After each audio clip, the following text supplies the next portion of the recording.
Quick, picture in your head the birth story of Jesus. You probably picture Joseph and a pregnant Mary with no place to go, stopping at the inn with no vacancies so they can stay in the stables. Mary gives birth to Jesus, places him in a manger, and the three wise men follow the star where they find him and give him a bunch of stuff we don't use anymore. Well, gold's still pretty cool. This is the version that we know from songs, church plays, and displays all over the land during Christmas. The problem is that's not how the story really happened. That's just a Frankenstein version stitched together from multiple parts in the Bible with a dash of pulp culture and lots of sugar on top. The real versions of the story are more bizarre, more contradictory, and imagine this, more violent. So pour some eggnog, kick back, and let's see how this nutty story really unfolds.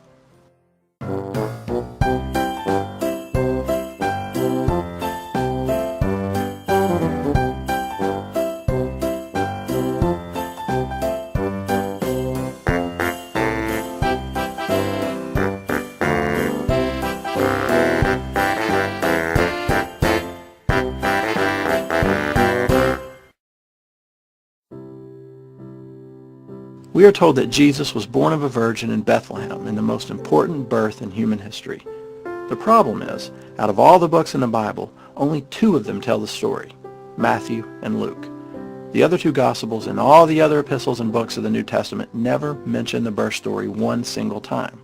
But as we will see, Matthew and Luke tell greatly differing stories that are obsessed with making sure that Jesus fulfills Old Testament prophecies, no matter how awkward or unlikely the story becomes. Let me first focus on the similarities that these two stories share. First, angels relayed the good news that Mary was pregnant with Jesus. Second, that Joseph and Mary somehow got to Bethlehem for Jesus to be born. Third, baby Jesus had visitors after his birth. And fourth, the family then left Bethlehem and eventually ended up in Nazareth. Let's take these one at a time. The Gospel according to St. Luke, chapters 1 and 2. And in the 6th month the angel Gabriel was sent from God to a virgin espoused to a man whose name was Joseph, of the house of David, and the virgin's name was Mary. And the angel came in unto her, and said, Hail, thou that art highly favoured, the Lord is with thee. Blessed art thou among women. And behold, thou shalt conceive in thy womb, and bring forth a son, and shalt call his name Jesus.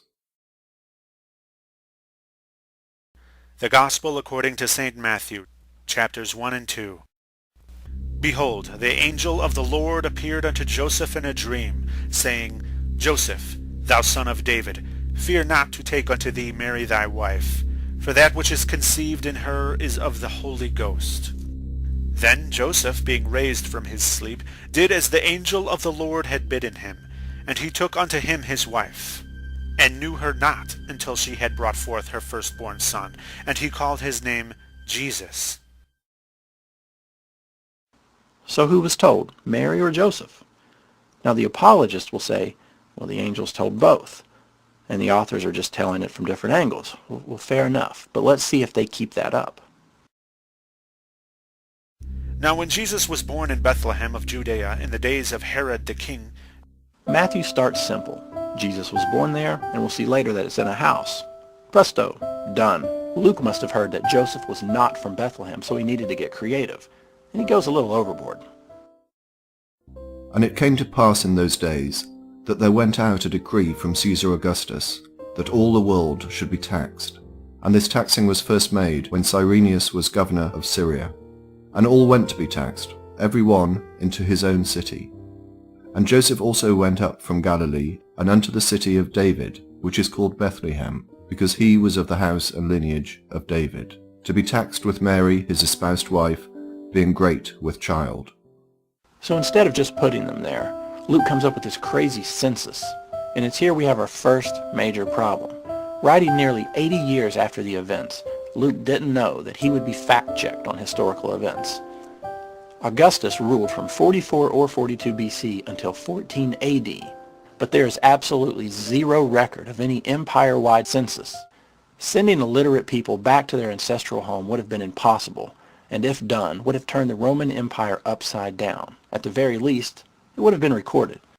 Censuses were recorded. A lot. Cyrenius is also known as Quirinius. The names are interchangeable. While Quirinius was governor of Syria, he did conduct a census, but it was in the year 6 to 7 AD, and it wasn't the whole empire. It was just a local Judea census. But to further complicate things, Matthew said that all of this happened in the days of Herod. Herod was king until he died in 4 BC. So Herod had been dead 10 to 11 years before the census of Quirinius was conducted. And she brought forth her firstborn son, and wrapped him in swaddling clothes, and laid him in a manger, because there was no room for them in the inn. A manger. We hardly hear that word anymore, and if you do a simple Google image search for it, it's all pictures of baby Jesus, but a manger is basically a food trough. This has to be the most hygienically deficient birth in the history of births. Behold, there came wise men from the east to Jerusalem. Herod sent them to Bethlehem and said, Go and search diligently for the young child. And when ye have found him, bring me word again. When they had heard the king, they departed. And lo, the star which they saw in the east went before them, till it came and stood over where the young child was. When they saw the star, they rejoiced with exceeding great joy. And when they were come into the house, they saw the young child with Mary his mother, and fell down and worshipped him.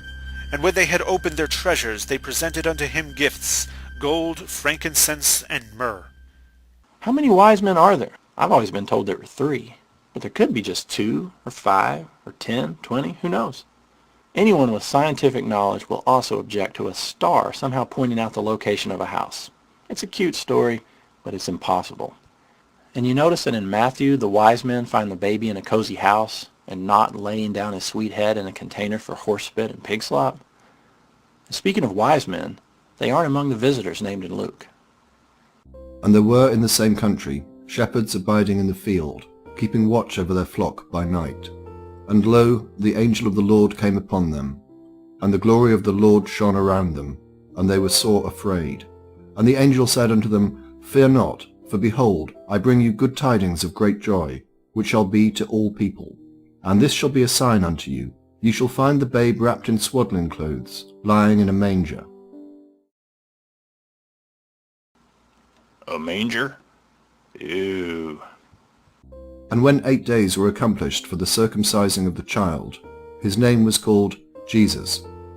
And when the days of her purification according to the law of Moses were accomplished, they brought him to Jerusalem, to present him to the Lord.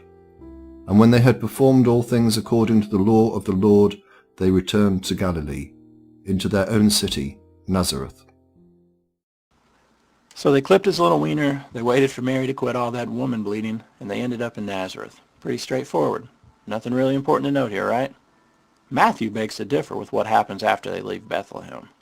You won't find this part in your local church nativity play. And when they were departed, behold, the angel of the Lord appeareth to Joseph in a dream, saying, Arise, and take the young child and his mother, and flee into Egypt, and be thou there until I bring thee word, for Herod will seek the young child to destroy him. When he arose, he took the young child and his mother by night, and departed into Egypt. Then Herod was exceeding wroth, and sent forth and slew all the children that were in Bethlehem and in the coasts thereof, from 2 years old and under. But when Herod was dead, behold, an angel of the Lord appeareth in a dream to Joseph in Egypt, saying, Arise, and take the young child and his mother, and go into the land of Israel. And he came and dwelt in a city called Nazareth, that it might be fulfilled which was spoken by the prophets, that he shall be called a Nazarene. Slaying lots of babies at a time of the birth of another important person. Sound familiar? Sure. This is exactly what happened with Moses. The problem here, just like the Moses story, is that no historian records the mass murder of infants and toddlers at this time. This is not something that would go unnoticed by historians. But notice the very last sentence. Notice that Matthew is invoking the Old Testament again, and he's saying that it was foretold that Jesus would be a Nazarene. The problem is that there's no such prophecy in the Old Testament. Nazareth, a village, is completely unknown and never referred to in the Old Testament. This should cause the religious to second-guess the whole thing, but it doesn't. In an annotation to the King James Version, there is a reference to Judges 13:5. For lo, thou shalt conceive and bear a son, and no razor shall come on his head. For the child shall be a Nazarite unto God from the womb, and he shall begin to deliver Israel out of the hands of the Philistines. Two major problems here. First, this passage has nothing to do with the Messiah, but instead a prophecy to a barren woman telling her that she's going to become the mother of Samson. Second, Matthew mistranslates Nazarite. A Nazarite is not someone from Nazareth, but instead refers to someone who takes an ascetic or a lifestyle vow, where the person will refrain from cutting his hair, avoid alcohol, avoid corpses and graves. Basically, it's an old dirty-ass hippie. Jesus may have been a hippie, but he wasn't a Nazarite. Obviously didn't avoid alcohol, and he was manhandling dead bodies and raising the dead all the time. So it's 100%, even to a biblical literalist, that this prophecy was misread. Because it's obvious that these writers spend so much time making sure that prophecy comes true, an intellectually honest person will say that the authors who decided to actually attempt to refer to prophecy get it wrong several times, and therefore they're probably making it up. But let's review. Luke says that an angel told Mary. Quirinius held a census. They go to Bethlehem, the inn is booked, so they stay in the stables. Mary has Jesus, lays him in a food trough, and an angel tells a bunch of farmers to come over and say hi. They leave, and they go to Nazareth. End of story. Matthew says that an angel told Joseph. Herod sends out the unnumbered wise men to find Jesus. They follow a star. They find him in a nice, cozy home. Joseph and Mary escape with the baby to Egypt while Herod kills all the babies in the area. Baby Jesus is returned to Nazareth to fulfill prophecy. So somehow it's okay to take these two stories, take out all the nasty parts, keep the cute parts, and declare it to be so. Fine. I want to do that with 2 Christmas Tales myself. Clark Griswold, a goofy man who works at a products firm, really wants an official Red Ryder carbine action 200-shot range rifle model air rifle. But he's told no, he'll shoot his eye out.